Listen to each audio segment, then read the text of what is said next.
Resident Evil. Hello again, family. My name is Chris. I am your home gamer dad, and welcome back to Resident Evil, the board game. Last time we played as Brad Chickenheart Vickers. True solo mode for the game with only one character running around doing his thing. And again, it worked very well within the story that we've been laying out so far with all of these games, where Brad has always been an extremely helpful individual trying to help us get from point to point to point and just finding useful items and things like that for the rest of our STARS members to use, which we will be seeing some of that right here within this scenario. We are playing as Jill and Rebecca. So I have Rebecca over here and Jill on these side. Those are your two starting points. What we have now is the beginning of Into the Darkness. This is the, I guess really this is the third scenario that was introduced for the Into the Darkness expansion, but the first two that we played already with that was us fighting the Yawn, the initial fight with the Yawn, and then the second final shot. So with this is our first true map within Into the Darkness scenario, bringing us from where we are now in and around through the caves until we finally get the object that we need to open up Crypt B and make our way to the laboratory. But before we do that, we need to learn about, again, this particular area, which, heading to the book, we will read is Garden C. As you work your way across the courtyards, the sound of running water grows even louder, soon masking the sound of your boots over the gravel and the eerie howling in the distance. As you reach the entrance to the caves, you see why. Where a waterway has opened above, a heavy torrent of water cascades over the path, seemingly blocking the way forward. A quick glance is enough to see you'd rather find a way to lessen the tide. The water is easily dense enough to dash you from the path. You spy an outhouse with a power sign hanging outside. Perhaps an answer can be found there. Objectives. In this scenario, the characters must gain entry to the cave network beneath the Spencer Mansion. If each character is on the Waterfall tile, the players can choose to successfully complete the scenario at any time.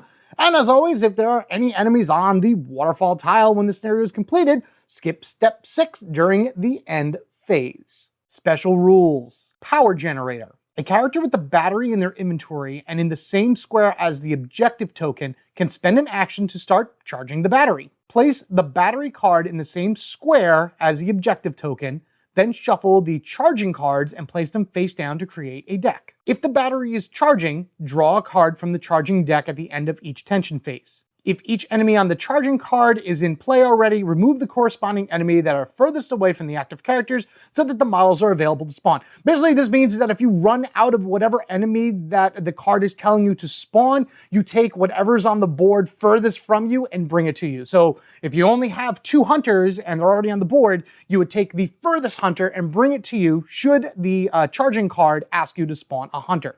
Trust me, we won't have to worry about that. If 3 gaining charge cards have been revealed, the battery is charged, and players no longer draw from the charging deck during the tension phase.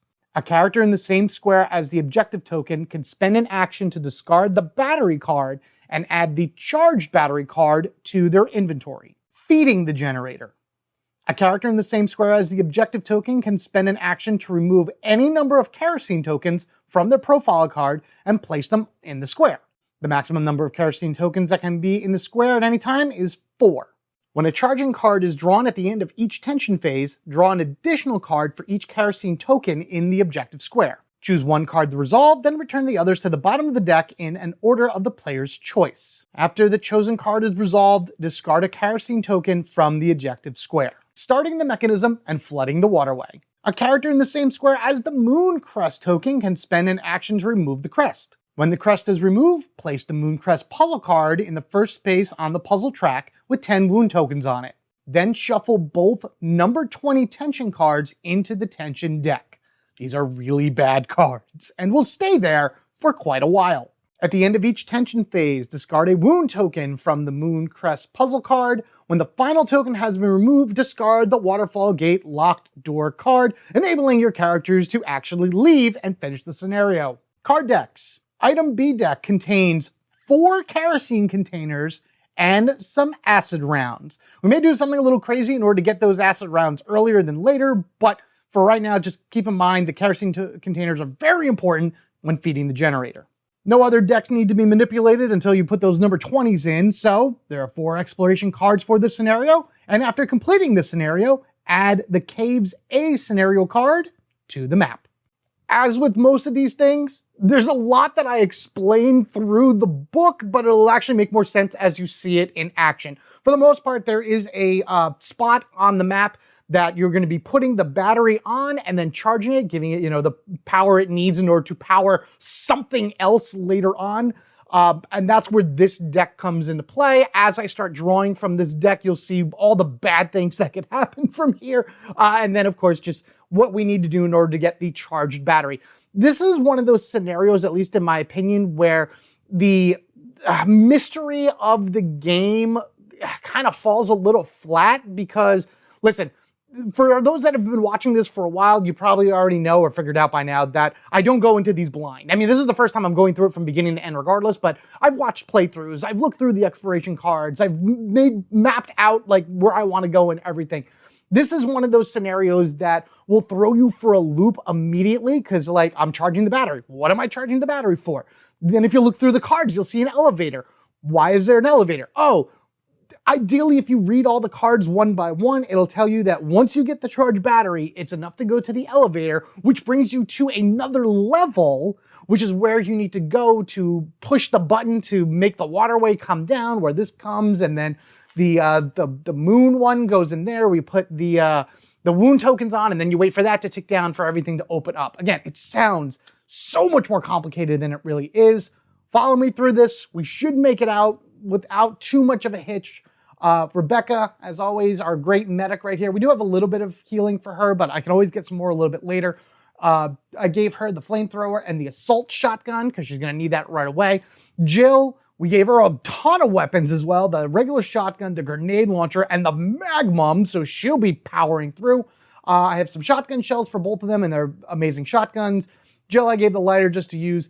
I also want to mention, because I think the last time I played with Jill, I didn't do this right, or maybe I didn't get there, but she only can hold 3 kerosene as opposed to 4, but she is full, Rebecca is full, and they are both at full health because we did a scenario in between, so Jill would think was here when we ended it, so she naturally healed 2 being where she is. So otherwise that, just keep in mind that this right here is a Crimson Head. Again, it's in the book, so it's a redder version of a zombie, which is always really weird to look at.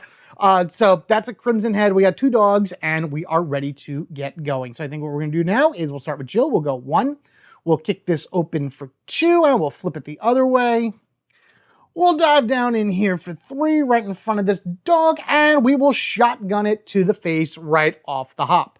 1 shot should be more than enough to take this thing down, and boom, boom. Well, both shots hit it regardless of anything, but that will finish off the dog right in front of us. Well, boom, bang, dog goes away, poof, and then this one moves in for 2. It was 1, open for 2, 3, shot for 4. All right, so that's that, and then the end of turn enemy reaction will go 1, 2, and that will be how we end it from there. There is a, archway right here, which we will be going to first. Now, if you notice, there are a few different doorways here. This is exploration card 1. This is exploration card 2. Exploration card 3 is the elevator I talked about, and 4 is up there. We're actually going to be going here first because, again, I need to plan out my route, and this is just the best way to go. We'll get Rebecca to meet up with Jill momentarily. It is still Jill's turn until we draw the tension card. No escape! Open the closest non-locked door, and enemies on the 2 tiles perform a reaction. So the closest non-locked door is going to be this one. So I'm happy that that one's open as compared to this one, because then the Crimson Head would react and I didn't want that. But it would be this tile, and then any reactions would have been enemies over here as well. But he does get a reaction, and because the no escape card has that X on the bottom, he does get a ranged attack. So we are going to have to dodge with Jill. So we got 2 dice right here. We need a medium dodge. We don't get it, unfortunately. So it has jumped on her spot and has bit her. Oh, great. This is starting off wonderful. Oh, my goodness. All right, so she's already taken a hit early. That's fun. We'll use the shotgun next turn in order to take care of that. It is now Rebecca's turn. Again, just based off the way I like to play this, I like keeping my characters close together. We're playing this like a Resident Evil 5, 6 point, where the partners need to stay as close together I could have one exploring one part of the mansion as opposed to the other, but that I just don't really feel like moving stuff around. So Rebecca needs to move, and by her doing that, we move up 1, and of course that does respond with the Crimson Head moving up 1. Doesn't matter, we are still, I would have rather have been 1 space away for the flamethrower, but I think in this situation we'll take our assault shotgun and try to do the 2 damage we need in order to destroy this thing. I mean, we're at the point of the game where the handgun doesn't do anything anymore. I mean, it does, but it's just not as reliable as the heavier weaponry that we have. Rolling it up, we have a shot and a push right now. So he's hit and moved back 1 because the assault shotgun has a push for its critical instead of any damage, which is silly. All right, so that's 1. Taking another shot. Taking another shot with the assault shotgun because we're too far away otherwise. And there it is. That's fine. We pushed it again, but at least we killed it. Kaboom! With 1 shot there and pushing it back, firing off a second time, boom, and it is dead. Oh boy. All right, so that was 1, 2 shots, 3, and 4 for just 1 more step forward. We'll open up this door on the way, and then maybe I'll have Jill burn this on her turn as well after she's done dealing with the dog. They each have shotgun shells and some pretty good things, so they should be all right. So we got an all clear right now for Rebecca, bringing it over to Jill, firing off another shotgun at the dog. Come on, Jill, this thing is right in front of you, because if you miss, he's hitting you again, and we don't want that. Oh, goodness, okay. Whew, all right, so at least 1 shot goes through. Boom, and that's all that really matters, because 1 is all we need for the dog. Jeez. All right, so that was 1.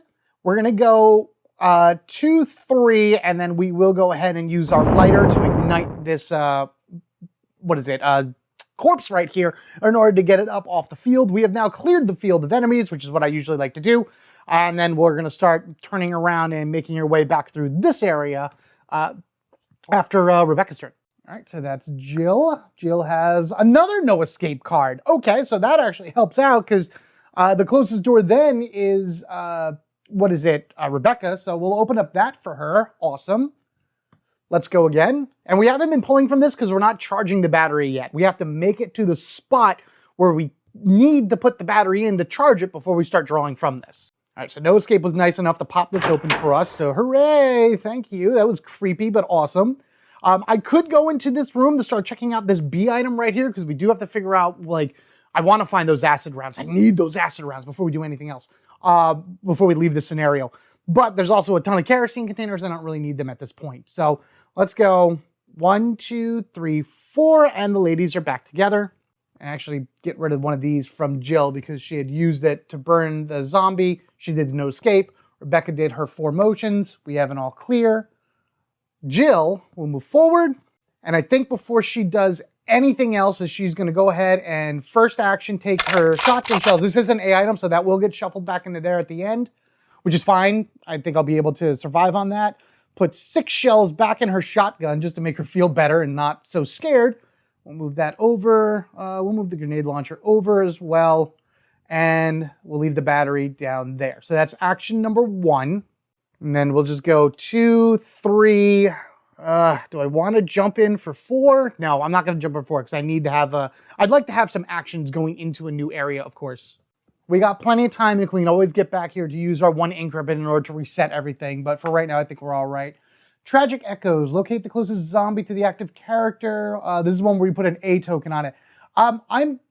Characters can't make a search action.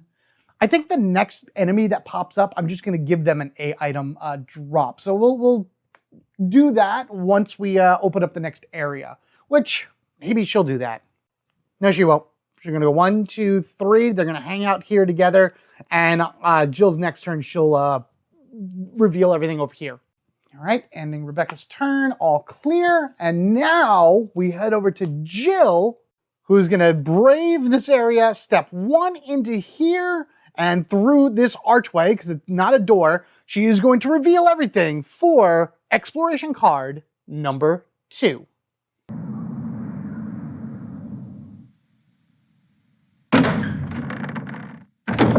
Well, the story I read mentioned an outhouse, so I guess that's where this brings us. That's that one room all the way to the upper left over there with the objective token in it. That's where you have to bring the battery to charge it. Good thing is that once we go through this area, we never have to come back here again. However, as you can see, we got dogs to deal with and a bunch of poles for enemies. And then once we start charging the battery, bad things are going to happen. So we need to see what those B items are first, and then we will figure out what we need to do about if we're going to be able to charge the battery or how much we need to charge the battery. All right, so we moved in one right here for Jill. So obviously number 2 is going to be a shotgun to this dog, which will bring this one here. And then number 3 will be a shotgun to that dog as well. Hopefully 3, maybe not 4, but we'll see what we get. All right, action number 2, shotgun blast to the dog. Boom, boom, boom. All right, so that one dies. The second dog moves down into line of sight, which is great. So action number 3 is another shotgun shell, and that is a complete miss. He moves forward 2, he's in front of us. Action number 4, it's 3 shotgun shells.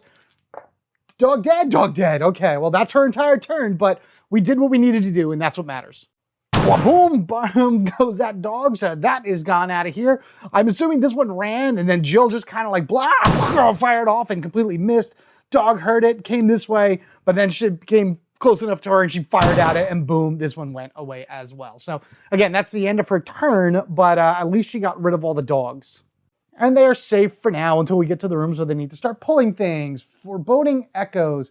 Place this card next to the closest unexplored tile. When the tile encounter token is removed, draw an additional encounter card, then discard this card. Great.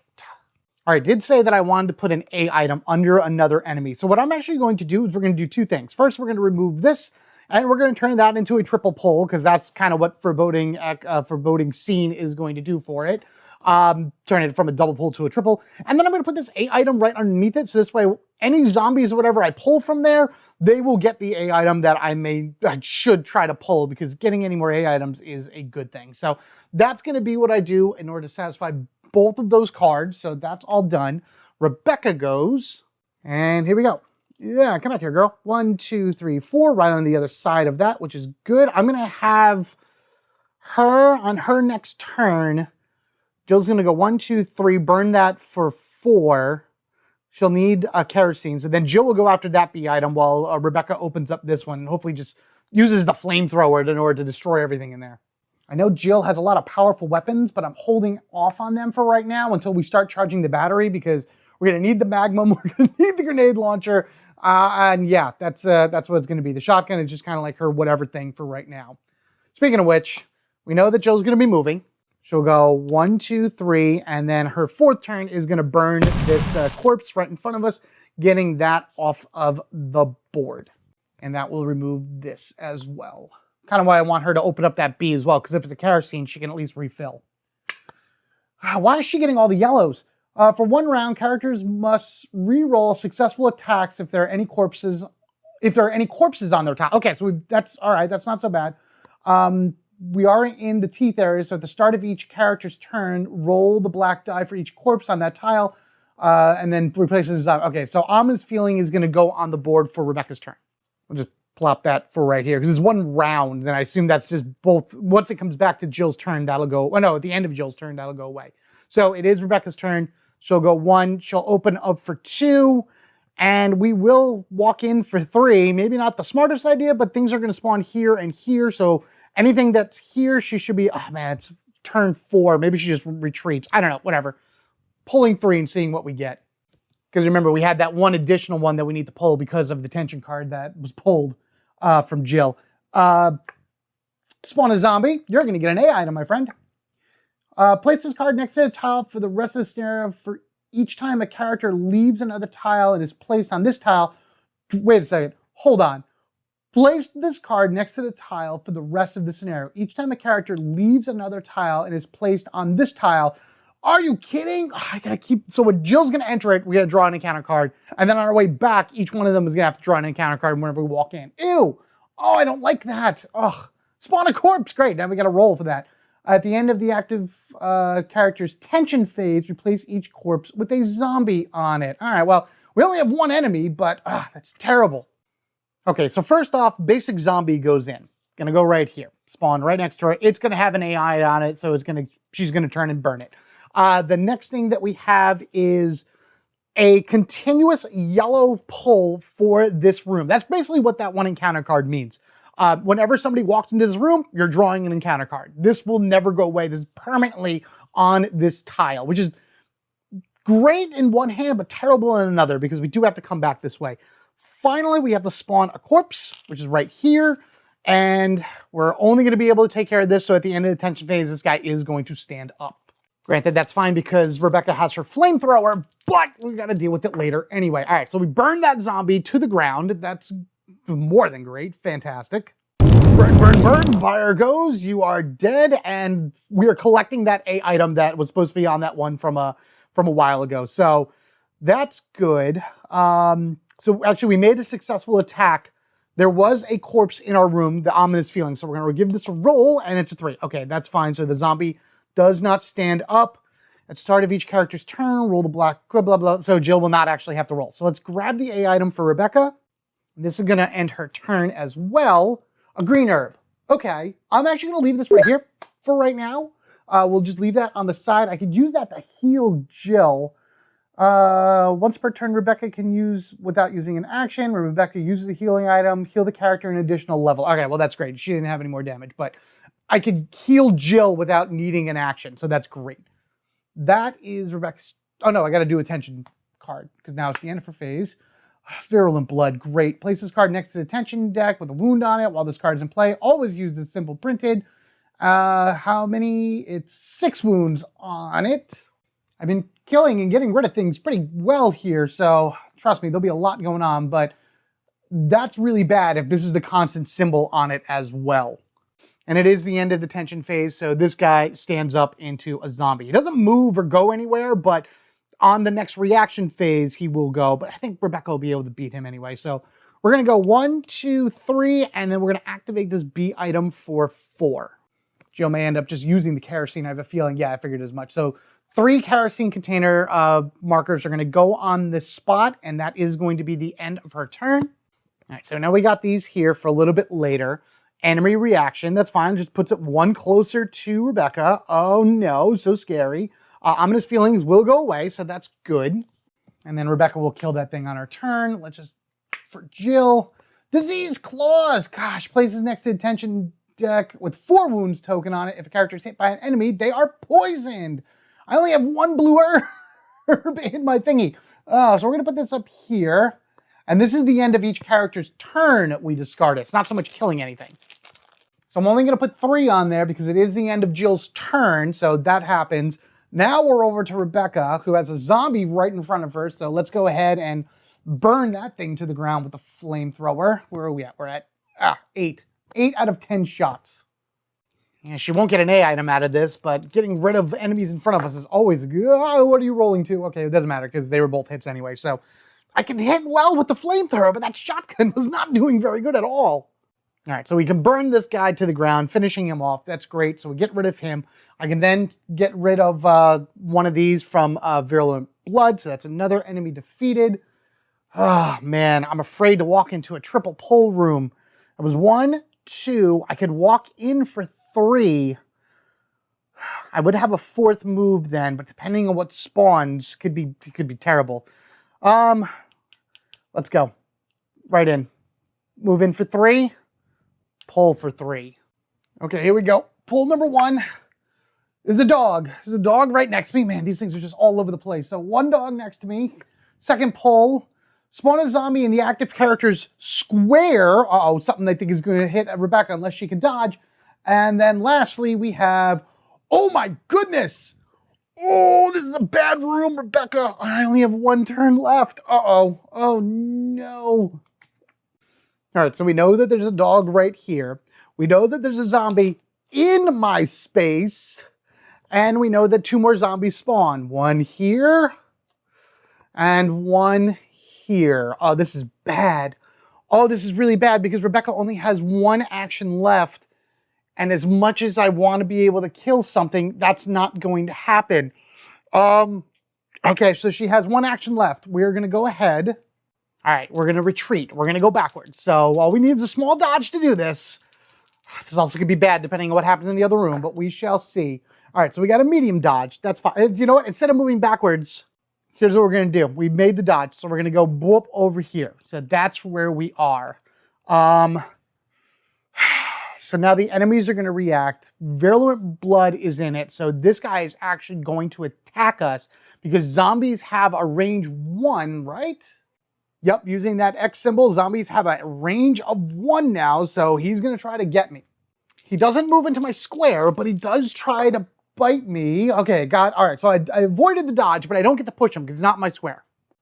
Okay, this is how I think this works, okay? So he tried to bite me. Raw, miss. Oh, dodge. You're moving forward 1. You're moving forward 1. You're attacking as well because you would jump, and bite me in order to try to get me, but you would stay in the square. Come on, dexterous Rebecca. Come on, dexterous Rebecca. Okay, yeah, just a little guy. That's it. Just needed a little guy in order to avoid the one dog. She was losing some steam from the other zombie. Okay, this is going to be very bad on her next turn. We also got to remember that everything is linked so far. That this is linked and this is linked because of this open door. Now, she does have to pull the tension card, but Jill should be able to shut this door in order to prevent any other motion for right now. All right, we have here, it is not all clear. It is not all clear as all.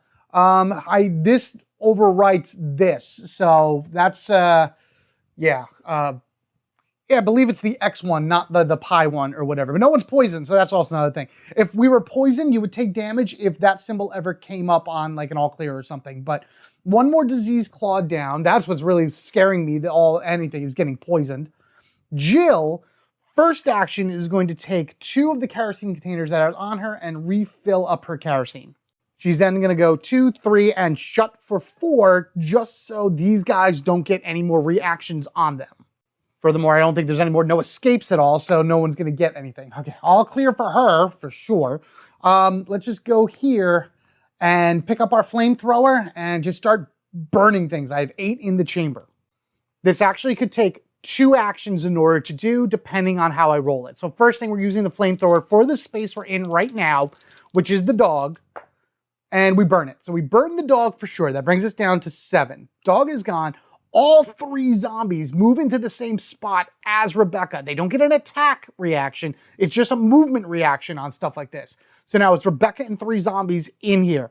If I fail, which I'm throwing it out of the box, I'm so nervous, then I take a hit and I can only push 1, but I still got to keep going. So come on.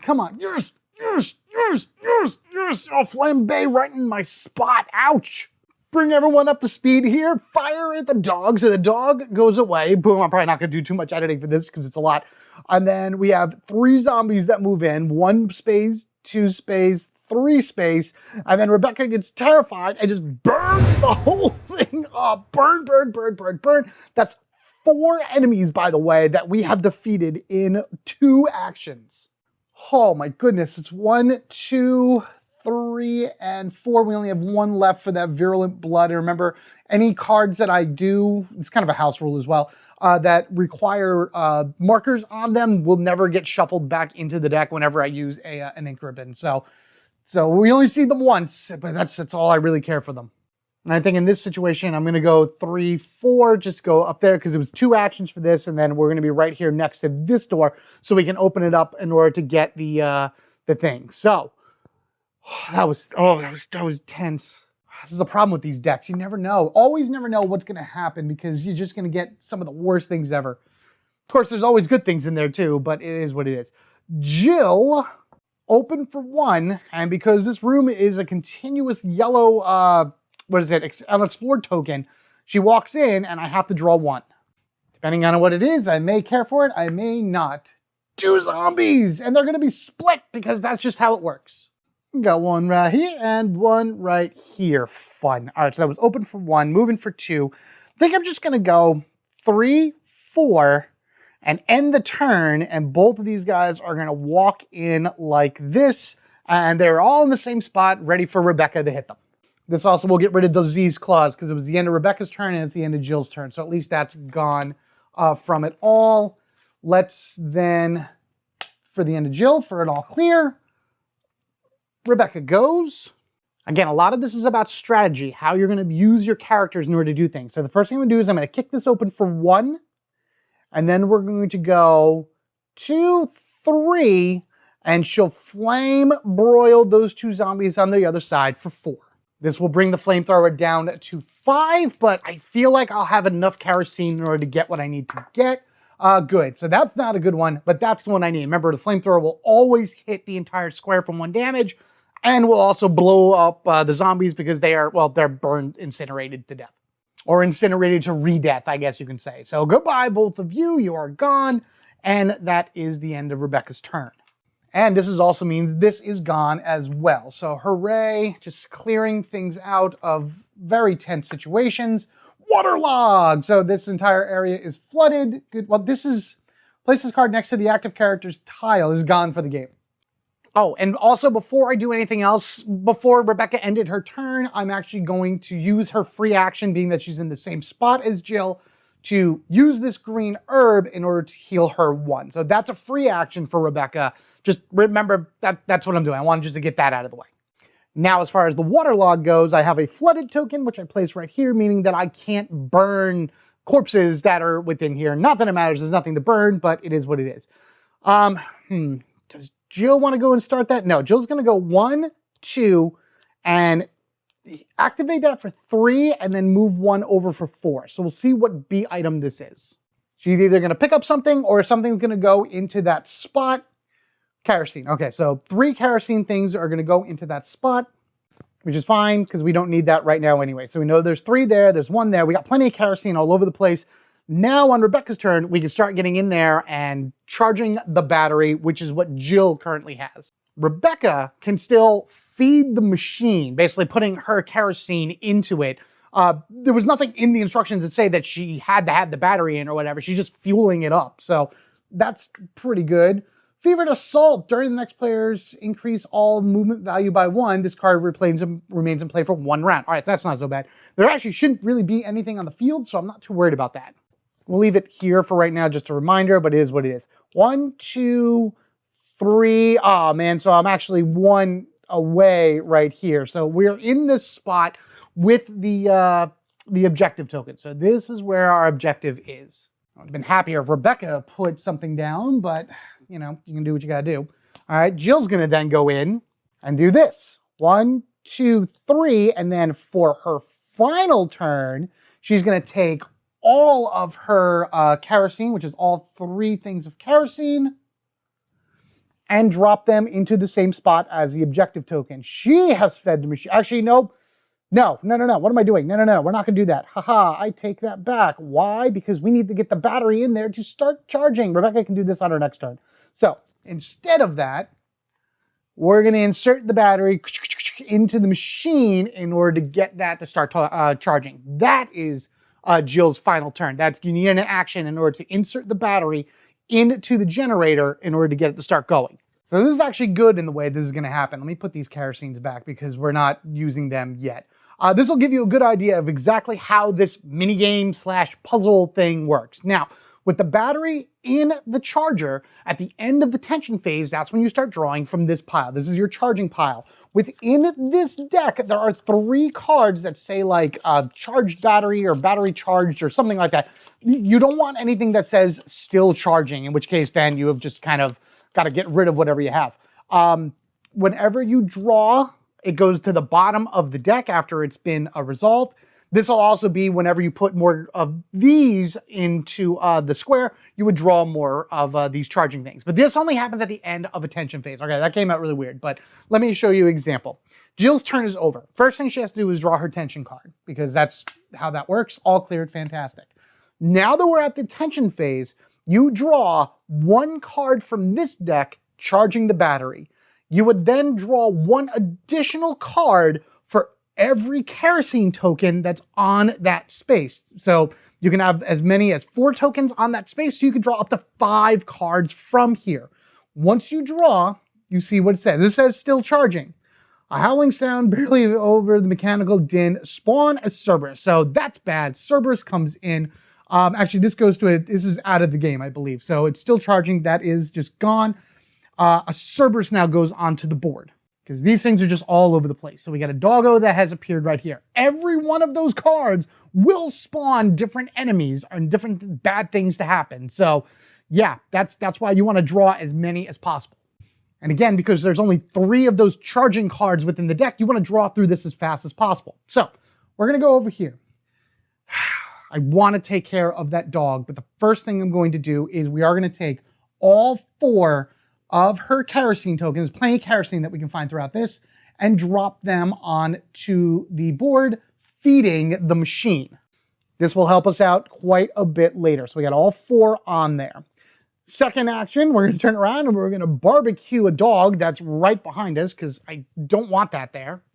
And after she does that, she's going to get back into that flooded room and just try to gain those kerosene tokens that are on the ground.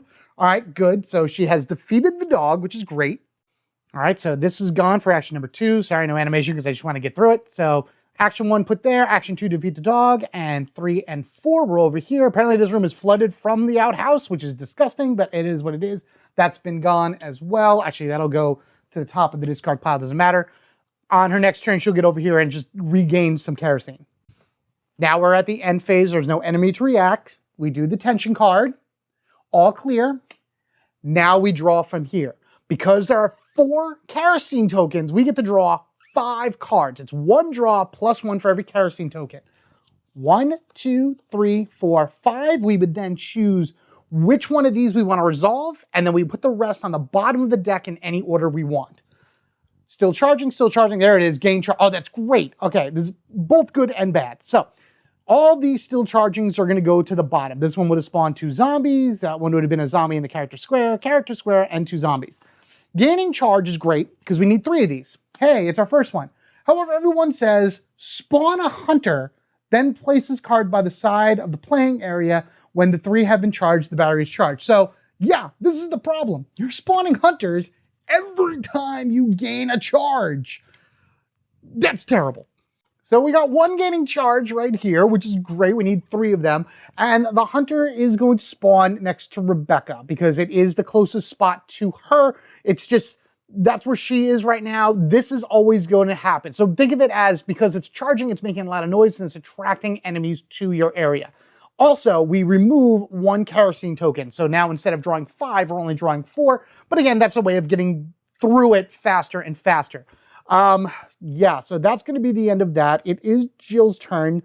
Jill is going to turn, and with her magnum, that's why she has the magnum, and line of sight straight down to that hunter, we're going to fire at it. We're also not going to forget to roll the black dice, because if I roll an umbrella symbol, our shot misses. So as far as the magnum goes, everything does damage with the exception of the blank. That is the one thing that, of course, will do no damage, but everything else is 3, 3, 3. This doing 4 damage, which is awesome.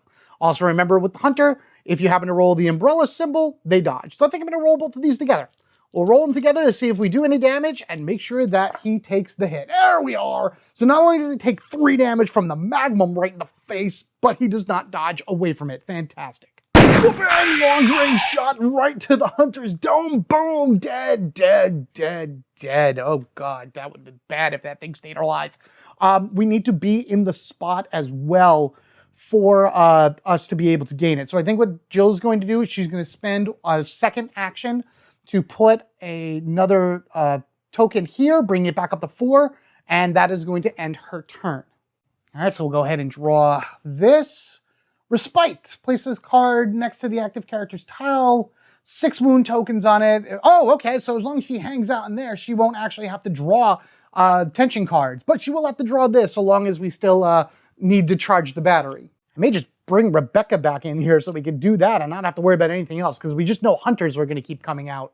And Respite won't go into there because, again, it's a director's cut one that would require, tokens to go down and everything. So we have 4 kerosene tokens and plus the 1. So 1, 2, 3, 4, 5.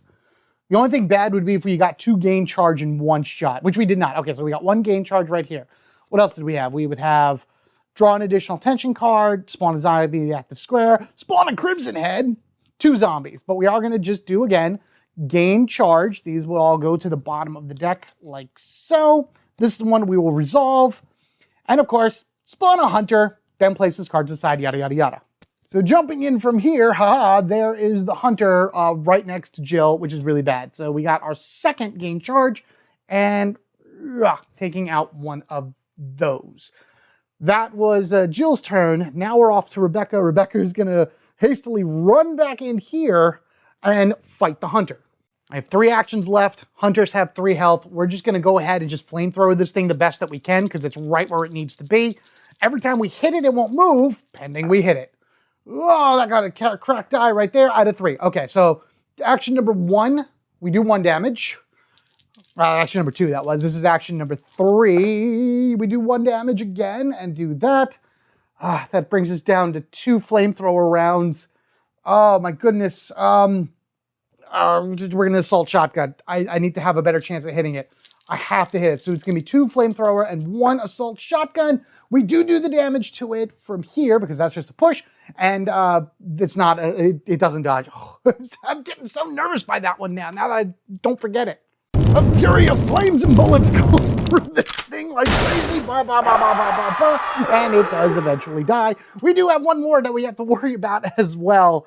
Oh, that's terrible. That is so terrible. So that was moving in for 1 in all 3 shots. I did take the 1 off of this. 1, 2, 3. Yes, so I'm only going to be drawing 4 cards this turn. 3 for the, the kerosene tokens plus 1. So we'll draw this first. Crimson Rage, remove the closest corpse and replace it with the Crimson Head. No corpses on the board, so I'm fine with that. So we say that's good. Remember, that's how I play it. I know you're supposed to draw 2 cards in order to replace it, blah, blah, blah. I don't do that. Watch any of my other videos, you'll see that I explain it. No, I don't do that. You go back on top. Because I'm respited. Respite just means that I take the top one here and I get rid of it. I'm going to reshuffle this off camera because now I know what's next, so... 1, 2, 3, and another one for 4. Come on. There's my gain charge. Unfortunately, there's the hunter, but that's okay. So with that said, we don't need these anymore. What were they? It was draw an additional attention card, spawn a Cerberus, draw an additional attention card. Man, those would have probably been better. But with that said, we have gained our charge. So now we have all 3 gain charges right here. This is set to go. We will remove, I'm just going to get rid of all of these because we don't need them anymore.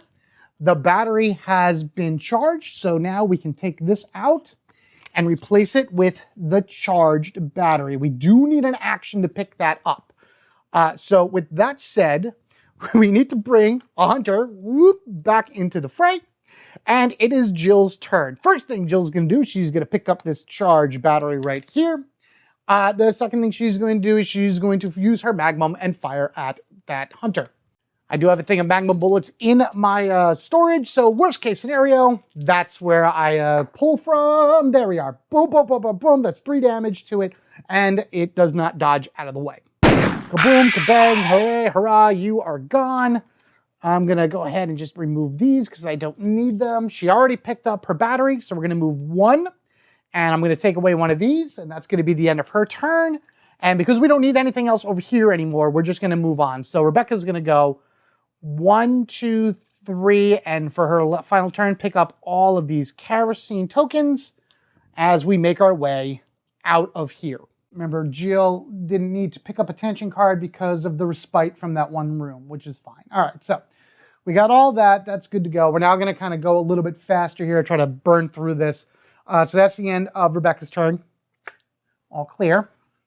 Off camera, just moving Jill in. 1, 2, 3, 4. She actually gets into the room again with the yellow token. So I do have to draw an enemy card. Spawn a zombie, draw a tension card. Ew. Keeper's Diary. Next time you pick something up, it is what it is. Ugh. All right, so the zombie is going to go down. And then Jill's just going to end her turn for that all clear. All right, so the zombie is here, that's there. The zombie would have walked onto Jill's spot. Fantastic, I gotta deal with that now. Plus I gotta walk into the room with Rebecca. So 1, 2, just burn it, please burn it, thank you.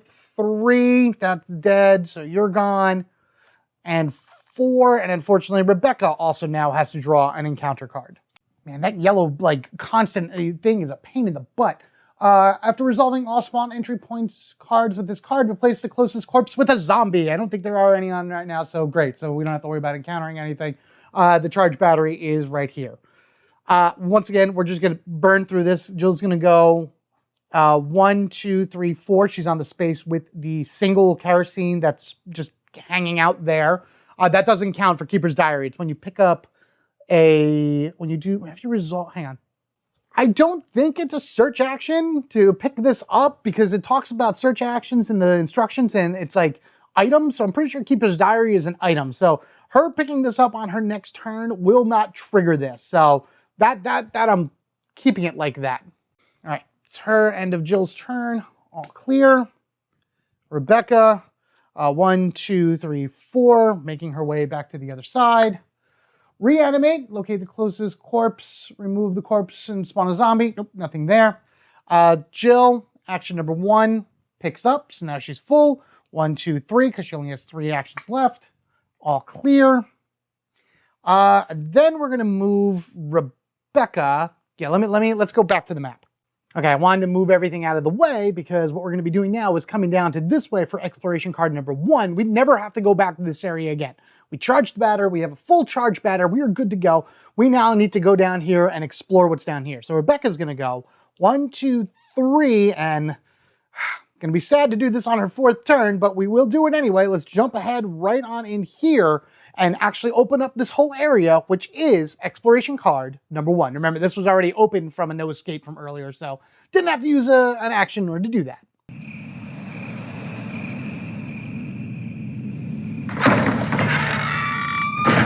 Okay, maybe not the best idea with a double pull immediately right there in front of Rebecca. But as you can see right here, we have an electronic lock down in the bottom right with an elevator that will bring us up to the 3rd floor where we need to in order to turn off the waterfall and where we have to kind of timer ourselves out in order to get out of here. That is in relation to the charged battery. As you can see right here, the battery says charge battery unlocks door locked by the electronic lock. That's why we need to have the charged battery to power the elevator to get to that next spot. This is also a crimson head right here, don't forget, and we got a dead zombie or corpse right over there. So walking right on in, again, are a little bit too far away from Jill at this point, but it is what it is. 1 pillar right there, all the rest are doors, and now a double pull. All right, let's see what we get first. Discard this card without effect. All right, let's see. 50-50, good, fantastic. And then we have snakes. We're not in the laboratory, so the snakes still go onto the board, and Rebecca has no moves left. All right, well, the snakes are going to go here. And the bad news is that it is the end of Rebecca's turn. The enemies will react, so these will jump onto her space. There's no symbol to give them their ranged attack, so that's positive. The bad part is that they will attack at the end of the next turn because the most Jill can do is get to that door and she won't have enough turns in order to take them out. Unless we get something really bad from the tension deck. All clear. All right, well, we'll see what happens now. Jill, again, is just going to move forward to the outside of the door. She literally can't do anything for her, so that has to be the end of her turn. Fortunately, it's not all clear, and the snakes attack. I just need a small dodge for her, and nope, that doesn't happen. So unfortunately, at this point, Rebecca is poisoned. So with her being poisoned, and us hoping to find a blue herb at some point, maybe then we will start collecting A items, she will be taking a damage if a tension card is ever drawn that has the full pizza pie symbol on it. I've drawn a few already, but for right now, that's just kind of how it is. So, that was terrible. Oh boy. That's not the pizza pie, at least. That's just it. Place this card next to the active character's tile. Means play for the rest of the scenario. If a character successfully attacks, they must re-roll the attack. That's Jill. Okay, that's fine. That's fine. This actually wouldn't be on top here anyway. It would go onto the board.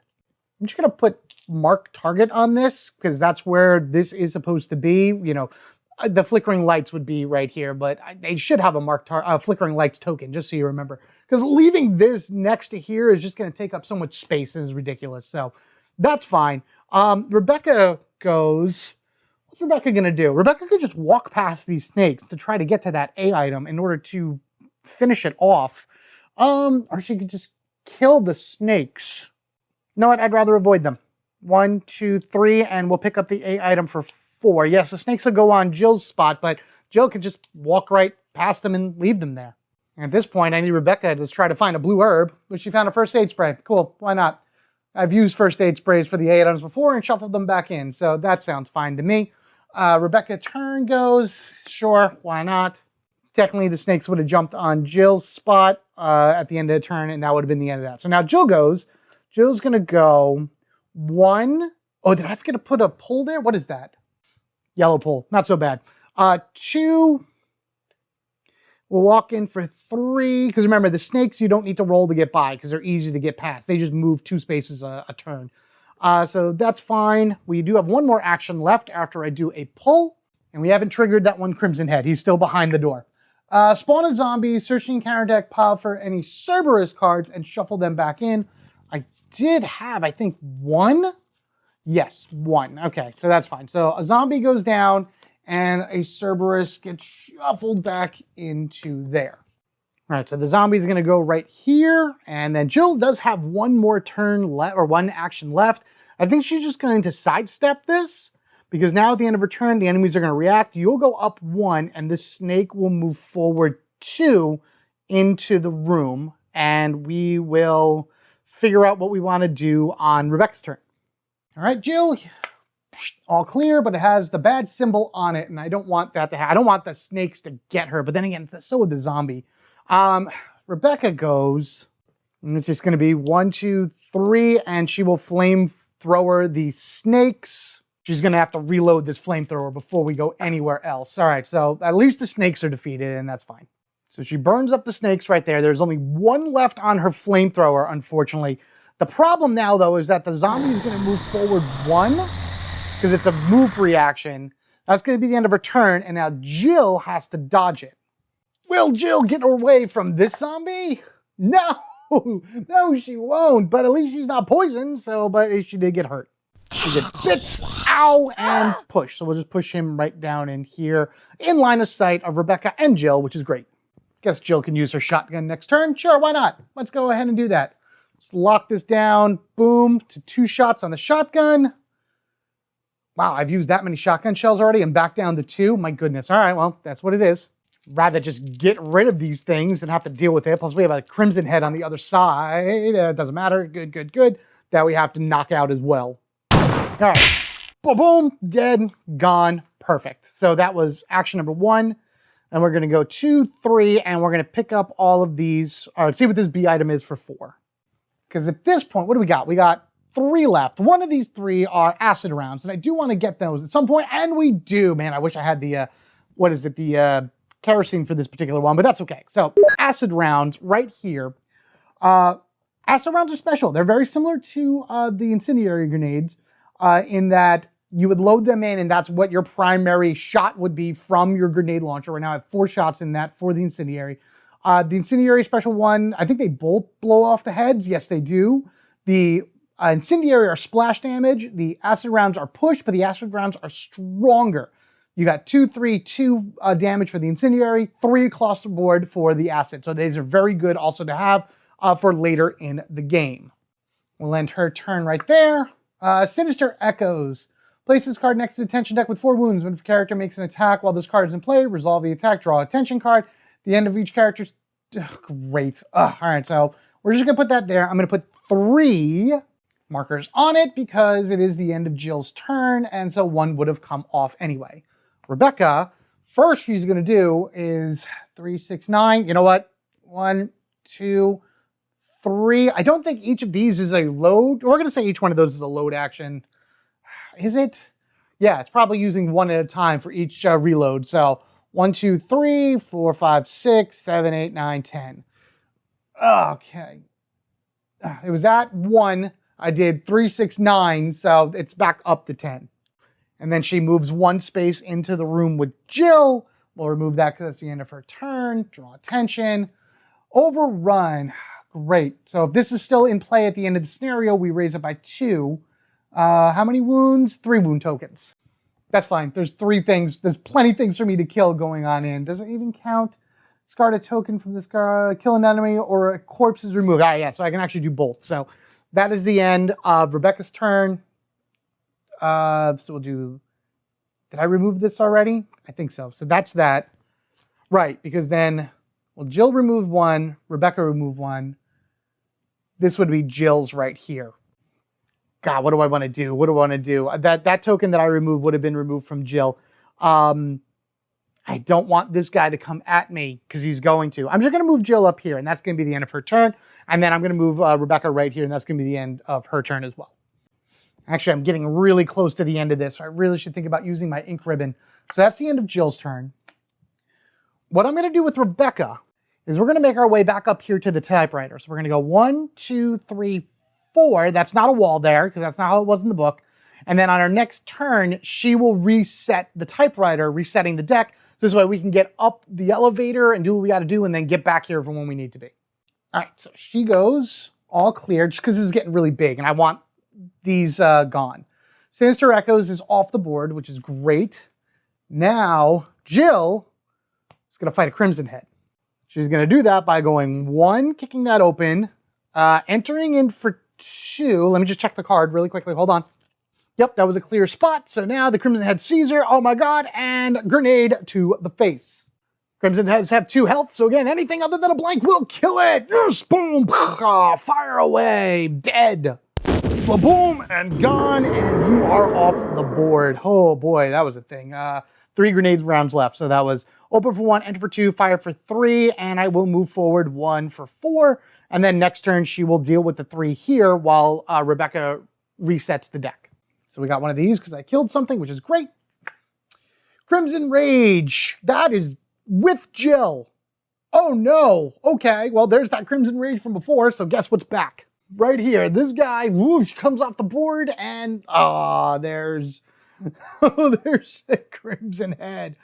It would react every time Rebecca would move. So Rebecca's first turn, she's going to go 1, 2, reset for 3, and then move over here for 4. All that movement and everything won't trigger anything, so let's use this ink ribbon. Let's reshuffle everything that's just in the discard pile back in. And there we go. All right, so I also realized that for Jill, her moving into the room would have caused the Crimson Head to move onto her space, but she killed it anyway. End of Rebecca's turn. Unfolding Events. Draw a narrative card, then remove this from the rest of the game for the rest of the scenario.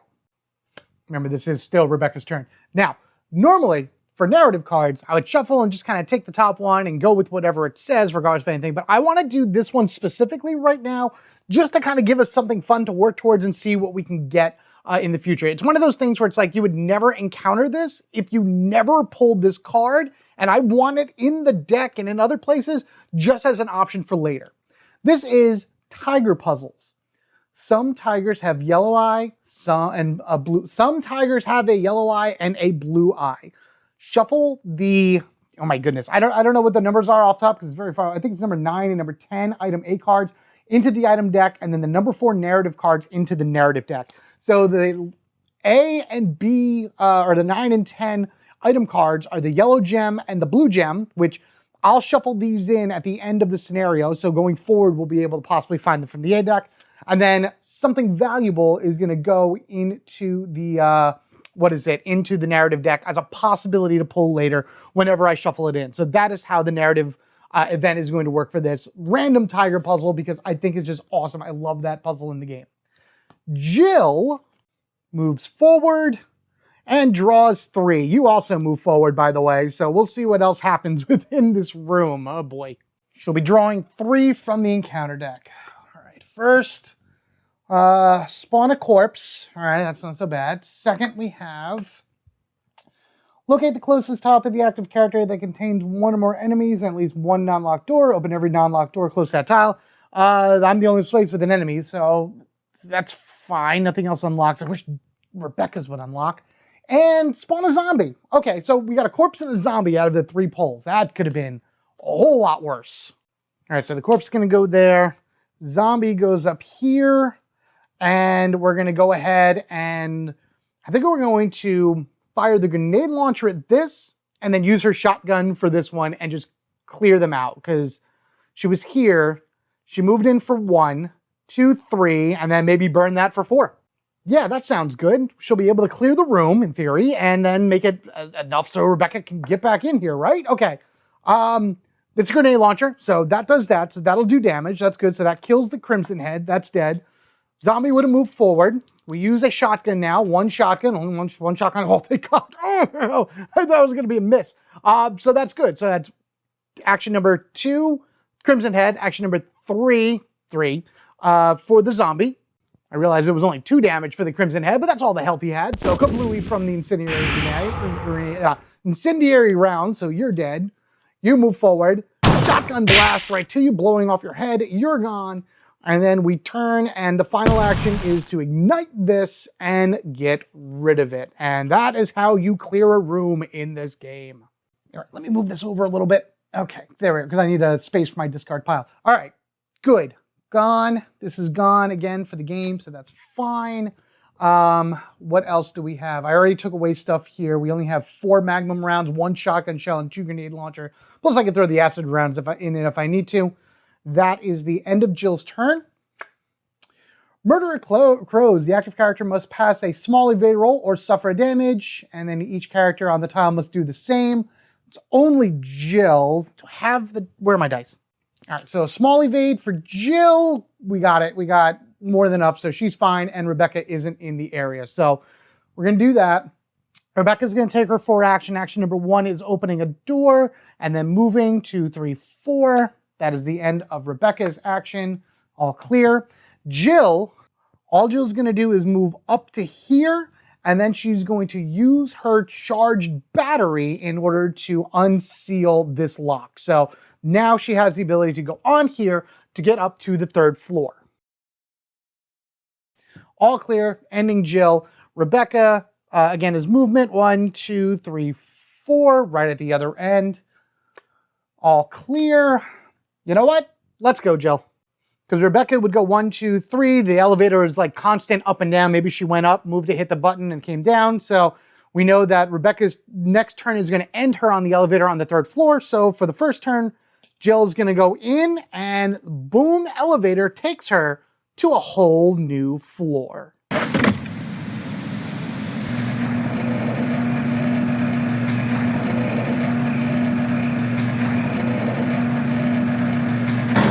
I don't like this area. I don't like this area at all. Look at all those corpses. There are 5 corpses as is right there. I got to get rid of a few of them just so I don't take the penalty. 2 hunters, a lot of items, 2 A items and a B item, 3 A items. There's a 3rd one up there. It's not worth it really to run after all that stuff right now. Honestly, I just want to get in, hit the moon crest because I need to do that, and then get out of here. That's the goal. That's what I need to do. Go, moon crest, leave.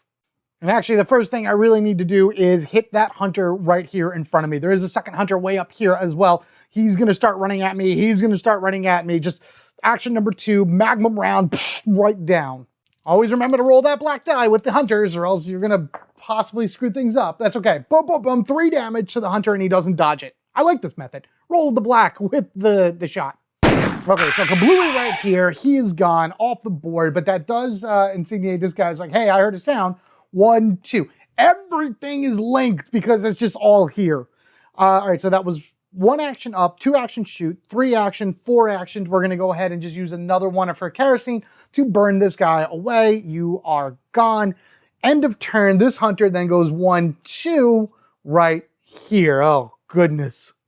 All right, so Jill, all clear, sure. All Rebecca's going to do is move her 4, and that's going to bring her pretty much right here next to Jill.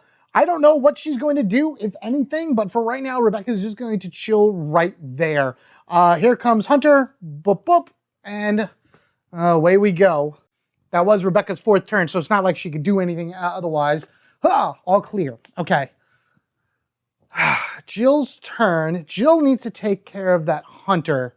It doesn't have the reactive movement like a Crimson Head, but I can get up to it and get 1 shot off. We're doing it. 1, 2, 3. She's going to turn and she's going to fire. If this doesn't work, she's in a lot of trouble. Okay, good.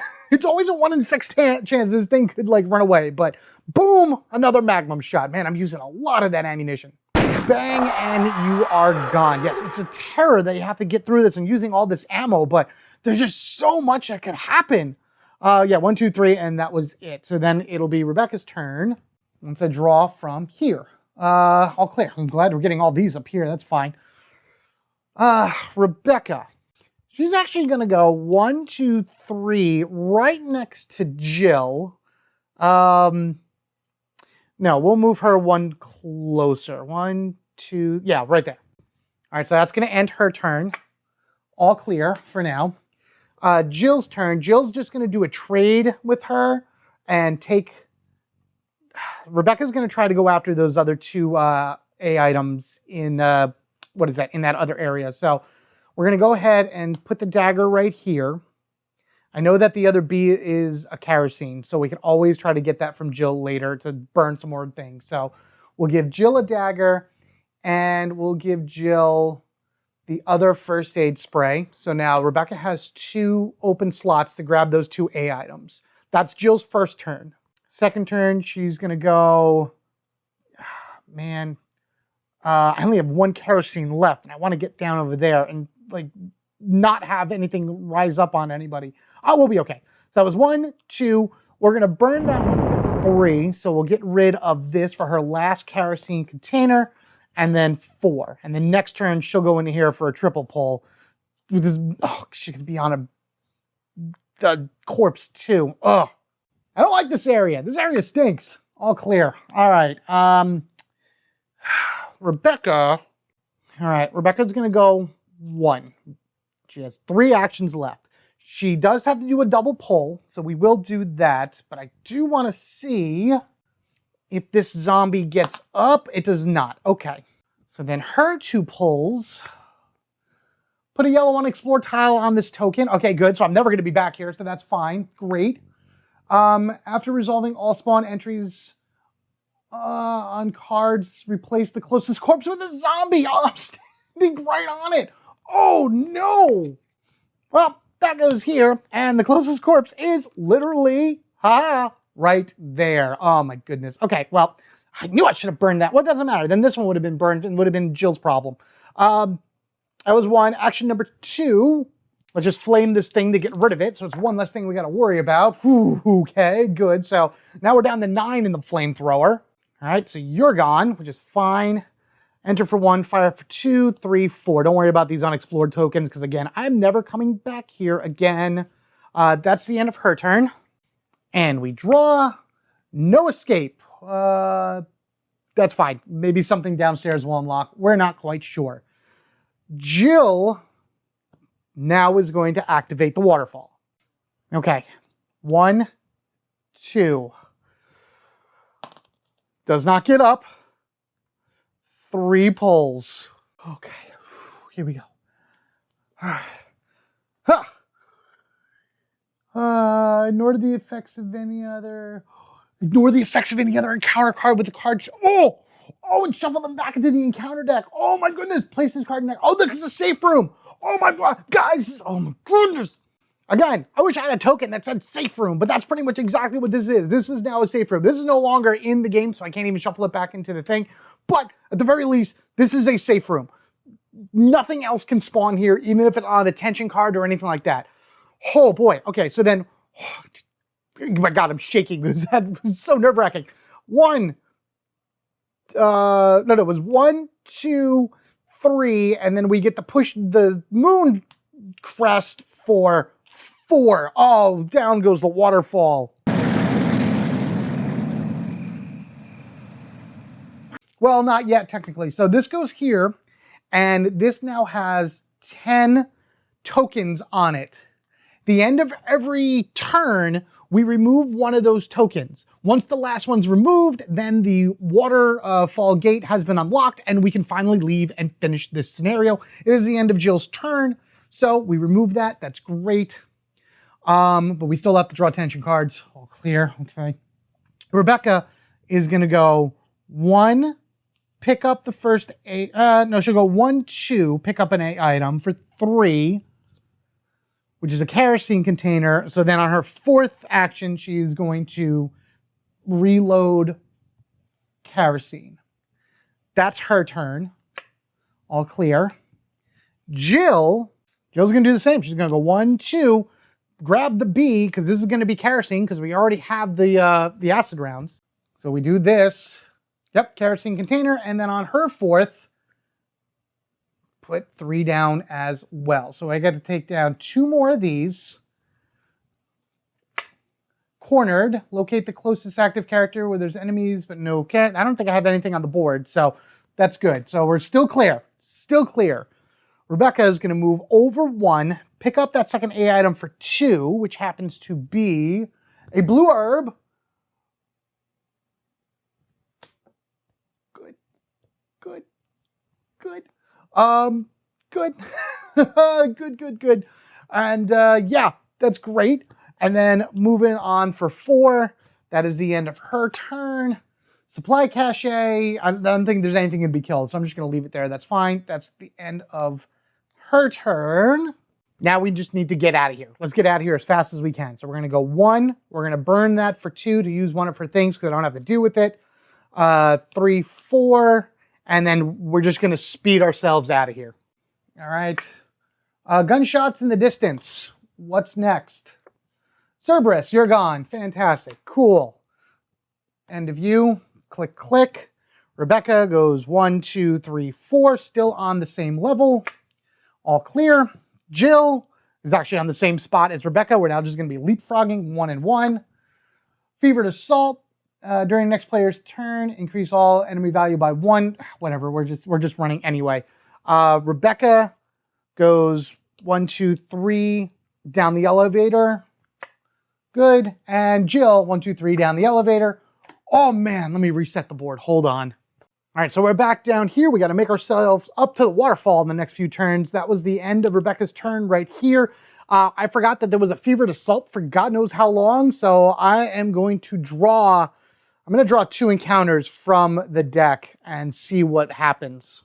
It should only be 1, but I'm going to do 2 just because it's been so long since I did it. So we got a few crows going in and... oh, fun! A web spinner! Great! I'm so glad I did this. So they'll both actually just spawn right here. So we're going to do some crows and we'll do a web spinner down there. Oh, joy. Jill is going to go 1, 2, fire at point blank range, and then get out of here because I don't want to have to deal with those spiderlings. Web spinners have 3 health on them, so I need to be able to do a nice shot to these guys. Yes! Yes! Yes! That's it! That's it! That's it! Because the other ones will do 2. Thank goodness I hit that one. Oh, yeah! Use my resources, but boom goes the dynamite over here, and at least they're all dead. The web spinner would have had to throw down some spiderlings, but now we can move 1, and we don't have to draw any additional tension cards, because I hate those spiderlings. All right. All clear. Rebecca moves 4. Yeah. All clear. And that, my friends, actually, by the end of that one, would mean it had to have been gone by now, or at least it will by the end of Jill's turn. Boom, boom, boom. The waterfall gate has officially been unlocked. Now we just got to make it there. So that's all the way up here. This waterfall gate has been clicked off, and so that is our salvation, which is still several turns away. Jill moves 4, all clear. Rebecca moves 4, Tragic Echoes, locate the closest zombie to the active character and place a token. That's fine, whatever. We're getting close right now, so then Jill will go 1, 2, 3, 4. 1, 2, 3, 4 for both of them, and I'll move this down some as well. Okay, so we did 1 for Rebecca and 1 for Jill. Okay, so now what we're going to do, so then we'll do 1, 2, 3 and open for 4. Flip, all clear. Rebecca, 1, 2, 3, and we enter the final area for 4.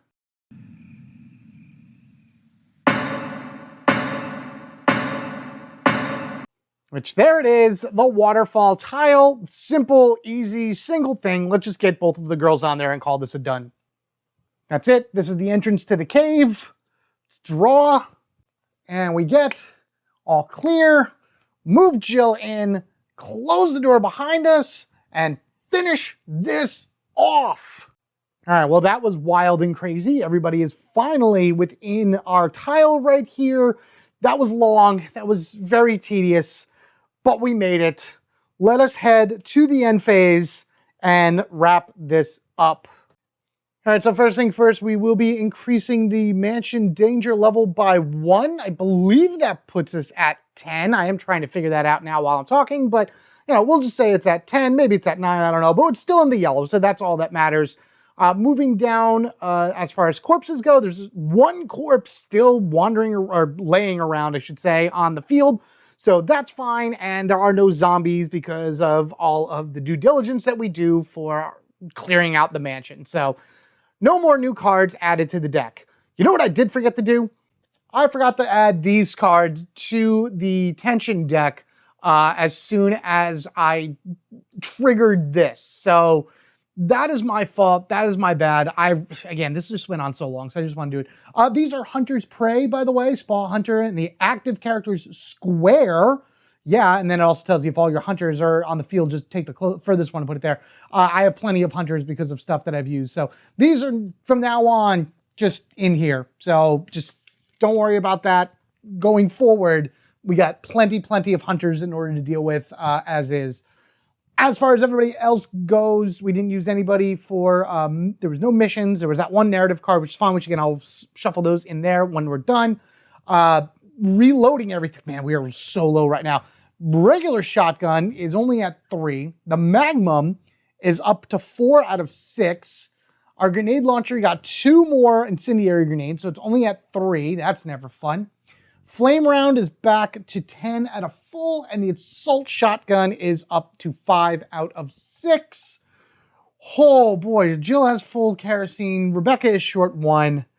That was long, intense. Let's get to the mansion map and put a stop to this crazy scenario. Look at this map and how many stars are on here. Sorry, wrong game.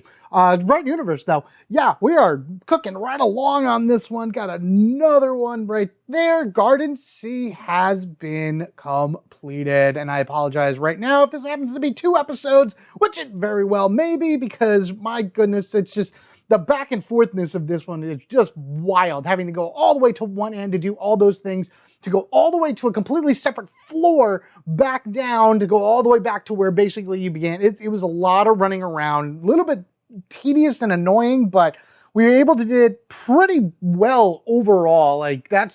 This could have been a whole lot worse depending on the monsters that pop up from the encounter deck.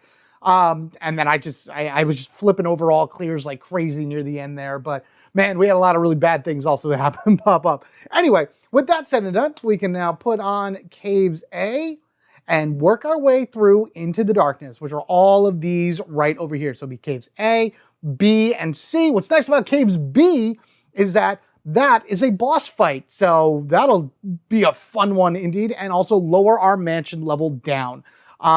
As far as completing the game, once we get Mansion C, we'll get the metal object, which we can then combine with our ring, meaning that we'll have 2 metal objects in ring able to open up this, and then we can start working our way down through the laboratory. So there you have it, everybody. The Spencer Mansion, expansions, is really coming together right here with our team and our crew. Speaking of our team and crew, if you remember in the last one we did with Brad, he unlocked a new character, Enrico, so expect to see him in the caves. And if you play the game, that checks out 100%.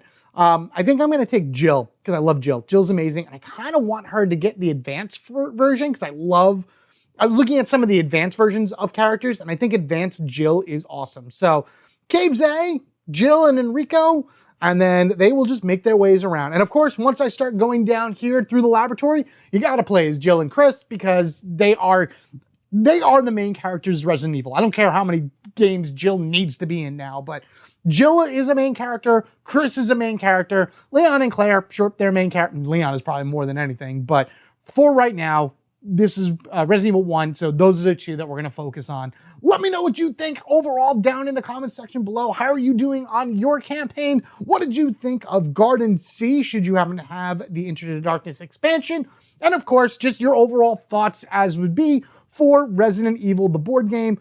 Resident Evil 4, the board game, I think is still in development, I hope. Maybe we heard like 0 of that as of the last year, since this has been released. But who knows? We'll see what that pops up as time goes on. So with all that said and done, guys, thank you all so much again. Let me know what you think of all this down in the comment section below. And of course, As always, you guys have been absolutely amazing. If you wish to support the channel even further, be sure to check down the description section below. You'll be able to find, I have various links about maybe where to get some of these items if they're still available on Steamforge's website or Amazon or anything along that ways. But in order not to miss any future Resident Evil action, regardless of me finishing up Resident Evil 1, the board game, or going on to something else in the future, be sure you are subscribed to the Home Gamer Dad.